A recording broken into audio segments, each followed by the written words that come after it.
Hop, assalomu alaykum hurmatli kuzatuvchilar. Demak, bugun 29-iyun 2026-yil. Endi futbol bo'yicha jahon chempionatida bizning milliy terma jamoamiz ko'rsatgan natijalar bo'yicha ko'pchilik fikr bildiryapti. Endi bu bo'yicha baribir ham fikr bildirishimiz kerak, sababi millatimiz, vatanimizning sha'ni bu. Demak, milliy terma jamoamiz judayam judayam bir muvaffaqiyatsiz ishtirok etdi jahon chempionatida. Endi aynan futbolchilarimizni salohiyati u darajada yuqori emasligini mana bilyapmiz. Ko'pchilik aytyapti, u birinchi marta chiqdikku degan fikr bildiryapti. Manimcha bu sport uchun va yoki bo'lmasa futbol uchun birinchi marta chiqish emas, unga aniq natija bilan chiqish kerak edi. Eng mani bir qiziqtiradigan, menga bir qandaydir hayron qoldiradigan darajasi futbolistlarning jismoniy tayyorgarligi. Shu paytga qadar mana shuncha 35 yildan buyon biza jahon chempionatini orzu qilib kelamiz. Aynan saralash bosqichlarida ham bu futbolistlarimizning jismoniy holati juda ham bir savol ostida. Bular bilmadim endi jahon chempionatiga chiqayotgan odamlar manimcha tayyorgarlik ko'rish kerak edi, manimcha. Elementar koptok oyoqqa kelib tushgandan keyin uni atrof o'tkazib, uni qabul qilib uzatishdagi xatoliklar bu birinchi sinfda bolasini xatoliklarida bu. Endi mayli birinchi o'yinda Kolumbiyaga qarshi o'yinda biza hayajonlandi deylik, lekin qolganlarida manimcha sportchilarimiz ishlash kerak edi, o'z ustilarida ishlash kerak edi. Endi hozir o'tib ketdi, jahon chempionati biz uchun o'tdi, biz uchun yakunlandi. Manimcha endi futbol federatsiyamiz aynan sportchilarimizning mahoratiga, sog'lig'iga, jismoniy tayyorgarligiga katta e'tibor qaratish kerak manimcha.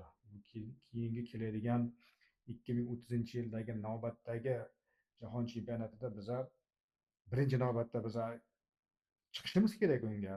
Hali chiqamizmi yo'qmi, hali noma'lum bunisi hali. Agarda futbolchilarimizning jismoniy holat tayyorgarligi, salohiyati hozirgi darajada bo'ladigan bo'lsa, 2030-yilda ham chiqishimiz noma'lum. Demak, bizlar unga tayyorgarlik ko'rish kerak. Futbolchilarimizning jismoniy tayyorgarligini, uni mahoratini oshirish borasida futbol federatsiyasi aynan shu masalada izlanishlarni olib borish kerak deb o'ylayman, manimcha. Chunki уже 2030-yilga agar mabodo jahon chempionatiga chiqib qoladigan bo'lsak, unda ham bunaqa aynan bugungidek natija erishadigan bo'lsak, unda manimcha chiqishni ham keragi yo'q. Jahon chempionatiga bordimi, u yerda ishtirok etish emas, u yerda borib g'alaba qozonib kelish kerak degan vazifani futbolchilarimizni ongiga singdirishimiz kerak biza, manimcha. Endi o'zim advokatman degan biror bir ishni olganda biza albatta g'alaba qozonamiz deb biza bu ishga kirishamiz. Biza manimcha hamma jabhada, hamma sohalarda shunaqa bo'lsa kerak manimcha. Nimadir ishni boshlasak, o'sha ishni biza yutib chiqamiz, o'sha ishga erishamiz, o'sha natijalarni qilamiz degan maqsad bilan kirishsa kerak hamma. Endi futbolchilarimiz bu yilgi natijasi biz uchun qoniqarsiz bo'ldi deb o'ylayman. Shuning uchun manimcha keyingi chempionatimizga biza yaxshi tayyorgarlik ko'rishimiz kerak. Futbolchilarimizning salohiyatini aynan o'sha Yevropa grandlari darajasiga olib chiqishimiz kerak har bittasini.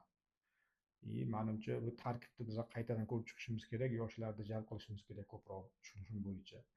Futbolchilarimizni koptok bilan qanday o'ynayotganini, ular bilan qanday ishlayotganligini ko'rib, manimcha bularni joyini bir ko'rish kerak qaytadan mana shu bo'yicha. Endi butun fikrimiz shu, nima deymiz endi? Jahon chempionatini ko'rdik, ishtirok etdik. Butun dunyo bizni tanidi, buning uchun rahmat. Lekin futbolchilarimiz endi Marojniyev, Hojiboyev aytgandek, futbolchilarimiz borib endi morоженое yeb qaytib keladigan darajada bo'lishdi. Shu gap. Hop, rahmat.